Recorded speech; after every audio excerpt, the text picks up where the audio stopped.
How's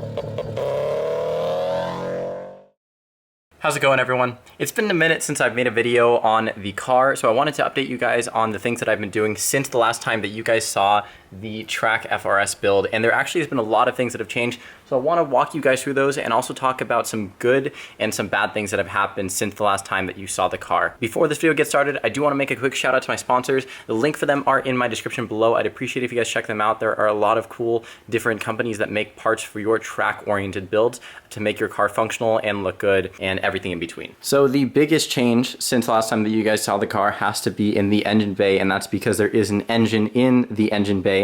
We put the new built FA20 motor inside the engine bay, and we basically put everything together. The only reason that it still kind of looks like it's in pieces is because during the process of setting up the new dry sump, I did accidentally puncture the old radiator, so I had to order a new radiator. So I have it apart, waiting for the new radiator to come fill that hole, but other than that, the engine bay is basically all put together. We still have the G25 550 turbo, but in the last video you guys saw that we did damage the old G25 550 when my motor blew because it shot a piece of metal through the exhaust system and ended up damaging the old turbo. So because of that, we had to get a new one.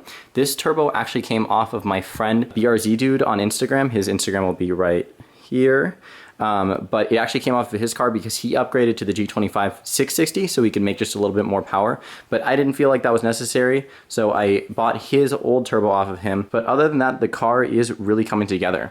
One other thing that's changed a lot since the last time that you saw the car is the setup with the dry sump. So if you come to the back of the car over here, you'll see the dry sump tank right behind the roll cage. So it is all mounted and it's mostly set up. The only thing that we're waiting for is the breather tank, which is the one that will attach right here and will allow the tank to bleed out excess air if air gets inside the system. But I don't have the actual breather tank yet. That still is on the way here. But once that is here, we're gonna go ahead and set that up with all stainless steel lines because it's gonna be running through the cabin. Now coming on to the other side of the car, you can see the tank we were just looking at right there. And I did wanna show you guys the hose setup that I have because we need to bring the oil from that tank to the front of the car and the motor. And in order to do that, what I did was I ran the hoses underneath in the transmission tunnel of the car. So I'll show you guys that right now. If you can see past the exhaust right here, you can see the oil lines running underneath the car through the transmission tunnel. So they do run pretty close to the drive shaft. However, I've put a lot of mounts on them to make sure that they won't actually hit the drive shaft and will instead just stay in place.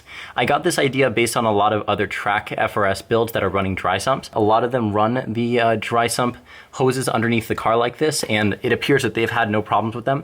But to make sure that I have no problems, I've covered a lot of the hose with fire sleeves to make sure that if they rub against anything or have any abrasion, they won't break, and also to make sure that any of the heat next to the exhaust won't heat up the lines too badly. And then one other thing that's changed since the last time that you guys saw this build, if you've been following it closely, you may notice that the splitter has a bit of a different setup. So the main difference is that I've set 2 additional splitter rods in the front right here to make sure that we have all the support that we can get. And then in addition to that, I've replaced the mounts that I built that went in the threaded holes in the JDL bumper bar, the bumper bar, and I've replaced them with these black mounts right here that go around the bar and hook on like this, and they've actually increased the stability of the splitter significantly.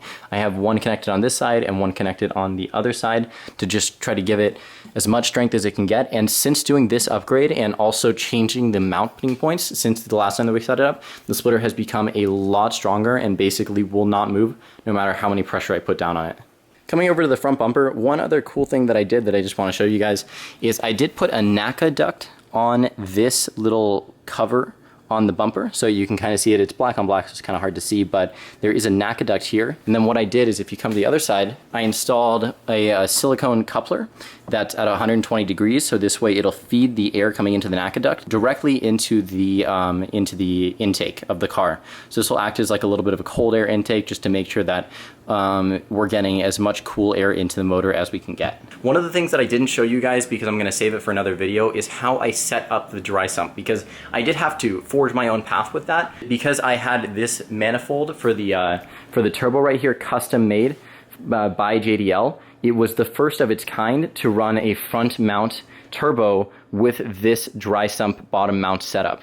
So I had to really figure out how I wanted to set up the hoses going into the dry sump pump, and I had to just test a bunch of different fittings and a bunch of different AN lines to figure out the best way that I could do it. So I'm gonna make a really in-depth video on how I decided to do that. One, so that I can show you guys if you wanna copy the setup, and two, so that if there are any issues with it that you guys see, you guys can critique it and give that critiques back to me so that I can make sure that I set it up as best as I possibly could. But I'm honestly really happy with how I set it up, so I'll show you guys that in another video. But like I said in the beginning of this video, there is some bad news that I did want to share with you guys, and that is that I don't think I'm gonna be able to make it to Global Time Attack's Buttonwillow final event in 2020. Right now when I'm filming this is towards the end of September, which means we're coming into October, and the event is in November, which means that I have to have this car up and running, tested and tuned by the time November rolls around.